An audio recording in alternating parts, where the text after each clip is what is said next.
Le ministre de l'Éducation, Bernard Drinville, va présenter son plan de rattrapage scolaire mardi le 9 janvier. Voici mon plan de rattrapage scolaire en 10 points. Numéro 1, mon plan de rattrapage est présenté lundi le 8 janvier parce que c'est une journée pédagogique dans la plupart des centres de services scolaires, journée qui sert à parler de pédagogie, de s'organiser. Donc, c'est parfait pour un plan de rattrapage. Numéro 2, le plan est envoyé à l'avance au centre de services scolaires et aux directions d'établissement pour qu'ils puissent justement s'organiser et transmettre les informations à leur personnel. C'est quand même un manque de respect que d'annoncer directement dans les médias des choses qui concernent directement nos employés. Numéro 3, j'annule le bulletin de la deuxième étape. Pour beaucoup d'écoles, ça va être beaucoup trop tôt pour pouvoir faire une évaluation juste et équitable.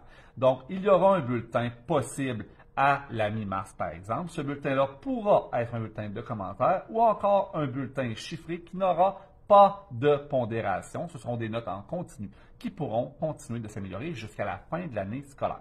D'ailleurs, numéro 4, on ajuste les pondérations pour cette année, c'est-à-dire que la première étape va valoir 30 % et la deuxième longue étape vaudra pour 70 % de l'année. Bon, idéalement, il n'y aurait aucune pondération, puis on ferait le bilan sur notre jugement professionnel, mais juste pour vous faire plaisir les parents, pondération 30-70.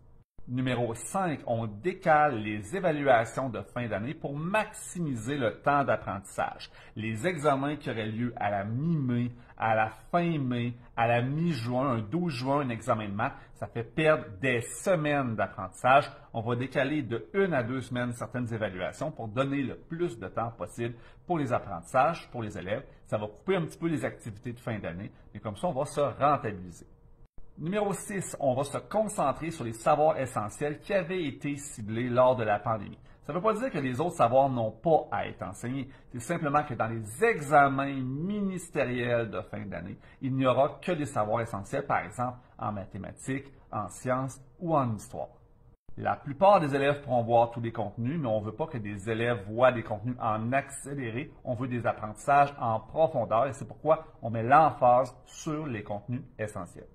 Numéro 7, on investit massivement dès maintenant dans les services aux élèves parce qu'on a ramassé de l'argent à terre pendant les grèves. Donc, on va investir avec les orthopédagogues, des TES, des psychoéducatrices. On va permettre aux enseignants qui le désirent de faire du tutorat encore le soir ou sur l'heure du dîner en surplus. Cet argent supplémentaire pourra aussi permettre aux directions d'établissement d'organiser de l'aide aux devoirs.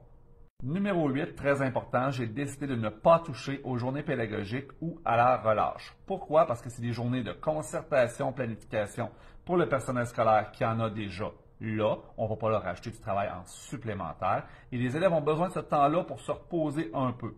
La même chose pour la relâche. Les jeunes rendus au mois de mars sont souvent très fatigués et ça leur donne un boost pour repartir l'année scolaire du bon pied. Maintenant, ça ne veut pas dire qu'on ne peut pas rien faire pendant la relâche. Si jamais les directions d'établissement voulaient organiser des camps pédagogiques pour des élèves ciblés en difficulté avec du personnel enseignant volontaire, c'est très bienvenu. Donc, on va financer ces camps pédagogiques-là pour que nos élèves en difficulté aient un service de qualité. Numéro 9, j'ai aussi décidé de ne pas prolonger l'année scolaire parce que rendu au mois de juin, nos écoles sont malheureusement pas climatisé, ce n'est pas un environnement qui est adéquat pour apprendre dans les écoles. Donc, le calendrier scolaire va respecter les mêmes limites qu'ils ont actuellement. De toute façon, on veut tenir les bassins d'affectation plus tôt cet été, donc on ne va pas faire finir les élèves plus tard parce que ça nous mettrait des bâtons dans les roues. Et numéro 10, celui-là c'est le plus important, je fais confiance au personnel scolaire. Ce sont ceux qui connaissent les élèves par leur nom. Je sais qu'ils sauront offrir un service de qualité aux élèves jusqu'à la fin de l'année et d'apporter chaque élève au maximum de son potentiel. Sur ce, dites-moi ce que vous pensez de mon plan en commentaire et bonne fin de journée.